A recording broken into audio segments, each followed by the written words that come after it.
কাম বড় হো বা ছোট তাকু আগ শেষ করিবা উচিত। মଣିଷ যাহা କରିବାକୁ চিন্তা করে য বিଳମ୍ବ ହେଲେ କାର୍ଯ୍ୟରେ ବିଘ୍ନ ଘଟିପାରେ। ସିଂହ ଠାରୁ ଆମେ ଶିଖିବା ଉଚିତ।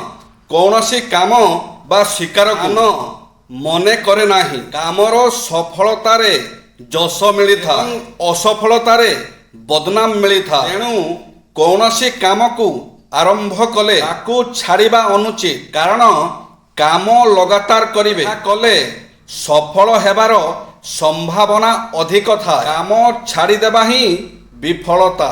ନିରାଟ ସତ୍ୟ କଥା। ଶାସନ ଅଭାବ ହେଲେ ପୁଅ ହୁଏ ନଷ୍ଟ, ଓଲା ଛାଡ଼ିଦେଲେ ନାରୀ ହୁଏ ଉଦ୍ଧତ, ଲୋଭ ଦେଖେଇଲେ ଚାକର ହୁଏ ଚୋର, ସ୍ୱାର୍ଥ ଦେଖିଲେ ବନ୍ଧୁତା ଶେଷ, ଅତି ପରିଚୟ ସମ୍ମାନ ହୁଏ ନଷ୍ଟ, ବେଶୀ ଗପୁଥିଲେ ଜ୍ଞାନ ନଷ୍ଟ, ଧୋକା ଦେଲେ ସରେ ସମ୍ପର୍କ।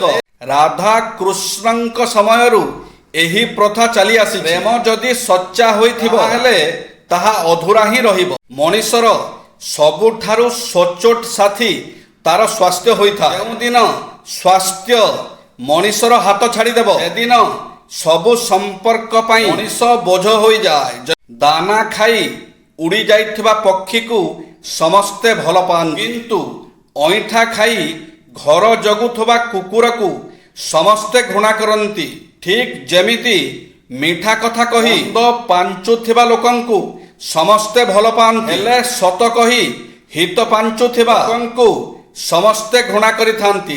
ଦୁନିଆରେ ସମସ୍ତଙ୍କ ପାଇଁ ଭଲ ଚିନ୍ତା କଲେ ବି ଆପଣ କେବେ ଭଲ ହୋଇପାରିବେ ନାହିଁ, କାହିଁକି ନା ସବୁ ଜାଗାରେ ସବୁ ଲୋକମାନେ ସମାନ ନୁହନ୍ତି। ଯେ କ'ଣ ଥିଲେ କାହାର ପ୍ରୟୋଜନ ମୂଲ୍ୟହୀନ, ସତ୍ୟ ଥିଲେ ତପସ୍ୟା ମୂଲ୍ୟହୀନ, ମନ ପବିତ୍ର ଥିଲେ ତୀର୍ଥଯାତ୍ରା ମୂଲ୍ୟହୀନ, ସୌଜନ୍ୟ ଥିଲେ ଅନ୍ୟ ଗୁଣ ମୂଲ୍ୟହୀନ ଅଟେ, ମିତ୍ର ଥିଲେ ଉତ୍ତମ ଔଷଧ ମୂଲ୍ୟହୀନ, କ୍ରିୟା ବିଚ୍ଛେଦ ଘଟିଲେ ଯୌବନ ମୂଲ୍ୟହୀନ, ପୁତ୍ର ଜାତ ନହେଲେ ସ୍ତ୍ରୀ ସଂସର୍ଗର ଫଳ ମୂଲ୍ୟହୀନ, ବିଦ୍ୟା ନଥିଲେ ଆନ ଧନ ମୂଲ୍ୟହୀନ, ଲଜ୍ଜା ଥିଲେ ଆଭୂଷଣ ମୂଲ୍ୟହୀନ, କ୍ଷମା ଥିଲେ କବଚ ମୂଲ୍ୟହୀନ, ଲୋଭ ଥିଲେ ଶତ୍ରୁ ମୂଲ୍ୟହୀନ। ଯେ ଅଭାବ ଜୀବନରେ ସମସ୍ତଙ୍କର ଥାଏ। କାହାର ସମୟ, କାହାର ସମ୍ପର୍କ, କାହାର ଧନ ତ କାହାର ଶାନ୍ତିର ଅଭାବ। ତା ଭିତରେ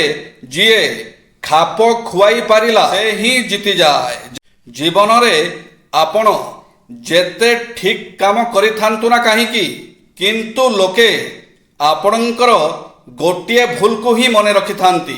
ବାସ୍ତୁଶାସ୍ତ୍ର ଅନୁସାରେ ଏହି କାମ ନିଶ୍ଚୟ କରନ୍ତୁ। ସକାଳୁ ସକାଳୁ ମାଙ୍କଡ଼ କିମ୍ବା ପଶୁମାନଙ୍କର ନାମ ଧରନ୍ତୁ ନାହିଁ। ସକାଳୁ ଉଠିବା କ୍ଷଣି ନିଜର ଚେହେରା ଆଇନାରେ ଭୁଲରେ ବି ଦେଖନ୍ତୁ ନାହିଁ। କୌଣସି ଆବଶ୍ୟକ କାର୍ଯ୍ୟରେ ବାହାରକୁ ଯିବା ସମୟରେ ସରୁ ବାରି ଦେବା କିମ୍ବା ଡାକିଦେବା କାର୍ଯ୍ୟ କରନ୍ତୁ ନାହିଁ। ସନ୍ଧ୍ୟା ସମୟରେ କାହାରିକୁ କ୍ଷୀର, ଦହି, ଚିନି, ଚାଉଳ ଆଦୌ ଦିଅନ୍ତୁ ନାହିଁ। ଭଗବାନଙ୍କ ସମ୍ମୁଖରେ ଭୋଗ 5ରୁ 10 ମିନିଟ୍ ଅଧିକ ରଖିବା କଥା ନୁହେଁ। ଏହି ଧଳା ମିଠା, ଲବଙ୍ଗ, ପାନ ଇତ୍ୟାଦି ଦେଲେ ମଧ୍ୟ ଖାଇବା କଥା ନୁହଁ।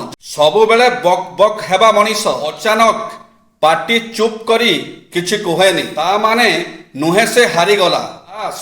ସେ ବୁଝିଗଲା ଯୋଉ ମଣିଷ ପାଖରେ ତା କଥାର ଓଜନ ନାହିଁ, କିଛି କହି ନିଜ ସମୟ ବର୍ବାଦ ନକରି ନିଜକୁ ଚୁପ୍ କରିବାରେ ନିଜର ମଙ୍ଗଳ। କେବେ କେବେ କମ୍ ଅନୁଭବୀ ସାଥୀ ବି ଭଲ ପ୍ରସ୍ତାବ ଦେଇପାରେ। ସେ ଆଧୁନିକ ସଫ୍ଟୱେର୍ ବିଷୟରେ ବି ଜାଣିଥାନ୍ତି। ଆପଣ ତାଙ୍କଠାରୁ ଏହା ଶିଖିପାରନ୍ତି।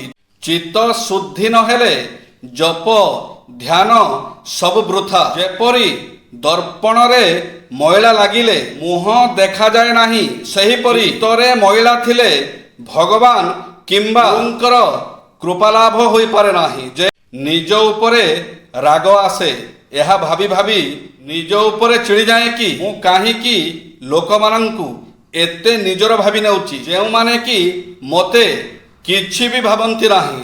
କାହାର ବଳ କିଏ? ପ୍ରଜାର ବଳ ଶାସନକର୍ତ୍ତା, କ୍ଷତ୍ରିୟର ବଳ ସାହସ ଓ ବୀରତ୍ୱ।